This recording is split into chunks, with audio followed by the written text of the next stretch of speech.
Samahan niyo ako at tayo ay mag-wax ng buhok as a Filipino curly dito sa US na nagtitipid. So, ayan, marami na siyang buhok. And mag-gym kasi kami. Eh, ayoko naman na mag-ganun-ganun ako na nagbuhok ang aking kabi-kali, diba? So, samahan niyo ako. Dito sa US, bumili kami ng ito, Tres Wellness na wax. Para makatipid, diba? Yung wax beads lang yung bibilin mo. Kasi naman pumunta ka sa parlor, diba? Na $80 siguro, hindi ko alam, pero feeling ko mahal. So, eto na lang yung binili namin, ang matagalan pa. Sa Pilipinas kasi dati, binibili ko yung ano pa, yung nilalagay mo dun sa kalan para mag-melt siya. Ito, desaksak siya sales. So, yeah. So, ito, pwede mo siyang iset into 227 para mag-melt. And then, kapag nag-green na siya, pwede na natin siyang ibabaan into 150 para hindi naman siya gaano kainit kasi masusunog yung kilikili mo, diba? So, 150. Yan. 150 or less than 150, okay na yun. Para medyo mag-calm down siya. Char, mag-calm down ang mag-ano. Mga uning na napudot. Kasi no, medyo sticky na siya. So, yes. Meron din siyang kasamang pre-wax. So, i-spray mo siya sa iyong kilikili. Bago ka mag-wax. Bago siya. Ano siya coconut.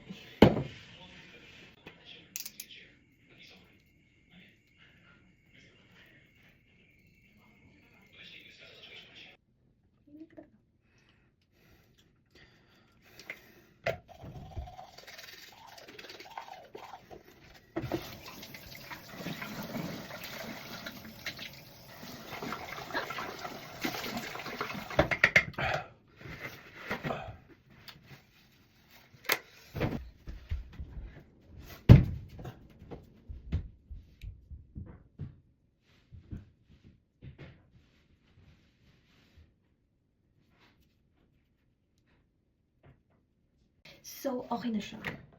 Nag-green na, so meaning okay na siya. And so, let's start. Dapat paikutin mo siyang ganyan. And then put here. Oh. Oh. Ayan. And then, patigasin mo lang siya. Gusto mo yun? Oh. Ako kasi, ang lang yung patience ko, kaya di na ganyan-ganyan siya. And then, yan. Okay na, let's do it. Meron siyang tangga, pero onti lang siya. Since matagal na akong nag-wax, parang onti na lang din yung tumutubo sa kilikili ko. Meron pa siyang onti. Ano to? Meron pa siya, so let's put again. Ganon. Ay, hindi ko nakikita. Uy, parang iba. Charang! Hindi ko sinadyo, guys. Uy, sige.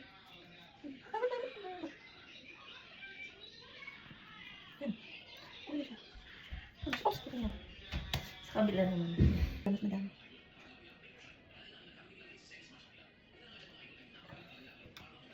Yan. Pagkitin mo.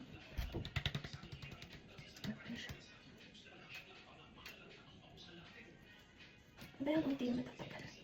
Unti lang yung natatanggal. So, try to put it again.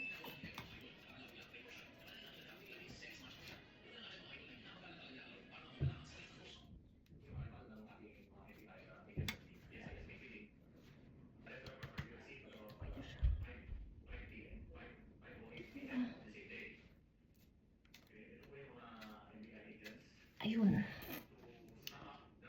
Ganyan na lang yung kakunti yung tumutubo sa kilikili ko. And wala. Okay na yan, sis. Yes. After mag-wax, laglagay tayo ng alcohol. And then, syempre, tanggalin mo na rin yung natira-tirang ganyan. Yes! Wala. Itim na ata yung kilikili ko, sis. Then ba? Yan. Okay na. Okay na ba? So yeah, that's it.